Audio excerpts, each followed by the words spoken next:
आपका सवाल है कि ज्ञान और बुद्धि में क्या अंतर है और बाइबल इसके बारे में क्या कहती है। तो आपको सबसे पहले समझना पड़ेगा कि ज्ञान और बुद्धि है, ये दोनों जो शब्द हैं बाइबल में एक महत्वपूर्ण विषय है और बाइबल में ये दोनों शब्द ज्ञान और बुद्धि बार बार आती है। तो सर्वप्रथम इस बात को जानना जरूरी है कि ज्ञान और बुद्धि एक दूसरे से रिलेटेड है। अब बाइबल में कई बार एक दूसरे के विकल्प में इसको यूज किया गया है और एक दूसरे से रिलेटेड है, परंतु ये एक समान नहीं है, ये पर्यायवाची शब्द नहीं है, ये दोनों अलग अलग शब्द हैं। अभी डिक्शनरी में अगर इसकी परिभाषा देखा जाए ये दोनों वर्ड का, ज्ञान और बुद्धि का, तो ज्ञान का कहते हैं कि इंफॉर्मेशन गेन थ्रू एक्सपीरियंस, आप अपने अनुभवों के द्वारा जो सूचनाएं प्राप्त करते हो उसे ज्ञान कहते हैं। परंतु विजडम क्या है?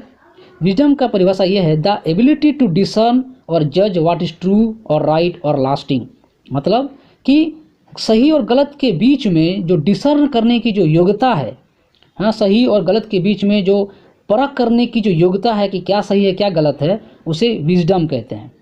मैं आपको और भी सरल तरीके से समझाना चाहता हूँ।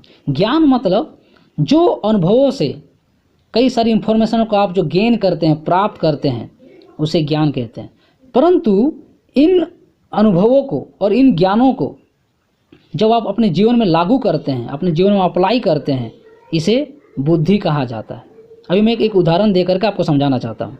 जैसे बाइबल में, बाइबल का ज्ञान, बाइबल की किताबों के बारे में, बाइबल की शिक्षाओं के बारे में, बाइबल के आज्ञाओं के बारे में, हो सकता है आप कई सालों से बाइबल को पढ़ रहे हैं, बाइबल के एक एक चीज़ों के बारे में आप जानते हैं, उनके आज्ञाओं को जानते हैं, 10 आज्ञाएँ और कई सारे जो मेल बलि है, पाप बलि है, दोष बलि है, कई सारे बलियों को जानते हैं, अच्छी शिक्षाओं को जानते हैं। इन सारी चीज़ों को जो इन्फॉर्मेशन आपके पास है ये ज्ञान है।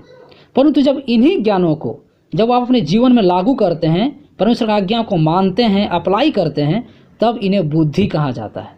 यही दोनों अंतर है। अभी देखिए नीति वचन 2 अध्याय और 6 पद अगर पढ़िएगा, वहाँ पर इन शब्दों को बहुत अलग अलग तरीके से बताया है। नीति वचन 2 अध्याय का 6 पद कहता है, क्योंकि बुद्धि यहोवा ही देता है और ज्ञान और समझ की बातें उसी के मुंह से निकलती है। यहाँ पर ज्ञान, बुद्धि और ज्ञान को अलग अलग लिखा हुआ है। ये दोनों यहोवा, बुद्धि और ज्ञान यहोवा ही देता है। तो आपका सवाल था कि बाइबल इसके बारे में क्या कहती है। तो बाइबल ज्ञान और बुद्धि के बारे में ये कहती है कि ये दोनों, चाहे बुद्धि हो या ज्ञान हो, परमेश्वर ही उन्हें दान के रूप में हमें देता है। अभी देखिए अगर आप पढ़िएगा ज्ञान के विषय में, तो नीति वचन 1 का 7 कहता है कि यहोवा का भय मानना ही ज्ञान का आरंभ है।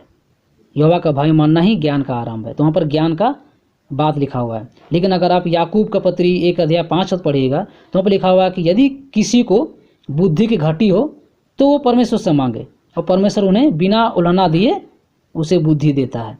तो देखिए वहाँ पर बुद्धि का बात किया गया है। तो दोनों, ज्ञान और बुद्धि दोनों परमेश्वर की ओर से दिया गया